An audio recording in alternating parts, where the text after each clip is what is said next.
नमस्कार मित्रांनो, आज आपण राजवड या गावी आलेलो, आदर्श गाव राजवड या ठिकाणी आलेलो आहेत। इथले शेतकरी आहेत आपले अमृतजी कटारिया यांच्याकडे आलेलो आहेत। ते जवळपास 20 एकरवर ते लागवड करतायत। तुम्ही पाहू शकतात लागवड चालू आहे त्यांची। 8 बाय 2.5 वर लागवड करतायत ते। लागवड करताना त्यांनी 4 फुटावर त्यांची नळी आहे। तुम्ही पाहू शकतात की एक नळी सोडून मजूर लागवड करत आहे। या मधल्या नळीवर ते मका लावणार आहेत। ही एक नळी सोडून लागवड करत आहे। ही तुम्ही पाहताय समोर सुळबाबूडची लागवड।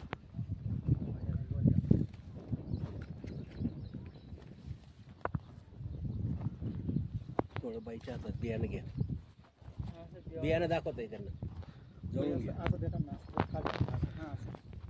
हे पाहे बियाणं आहे।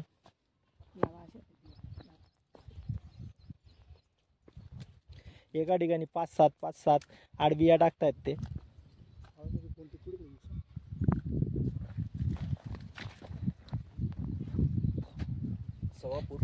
सव्वा फुटावर ड्रिपर आहे। तुम्ही पाहू शकतात ओलं केलेलं आहे।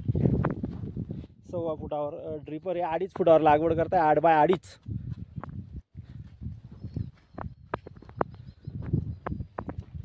याच्यामध्ये मोठं ट्रॅक्टरही चालू शकतं याच्यामध्ये तुमचं।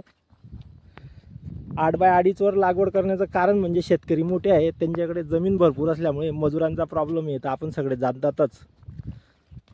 तर 8 बाय 2.5 मध्ये मोठं ट्रॅक्टरही त्यांचं चालू शकतं। मध्ये ते मका मधल्या लाईनीवर मका लावणार आहेत ते। कटारियाची कुठला मका लावताय? आपलं पायोनियर आहे यावेळेस। पायोनियरचा लावताय का? हो। हे समोर तुम्ही पाहू शकता कटारियाजींचं बांबू लावलेला आहे त्यांनी। किती एकर बांबू आहे? 6 एकर। 6 एकर आहे।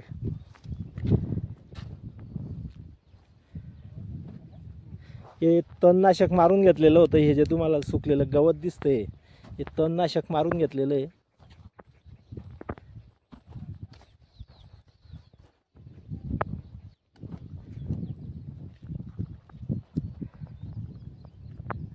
एकदा मका लागवड झाली की एकदा पुन्हा आपण भेटू आणि इथलं प्रोग्रेस तुम्हाला अपडेट करू। असं मागे पुढे टाका।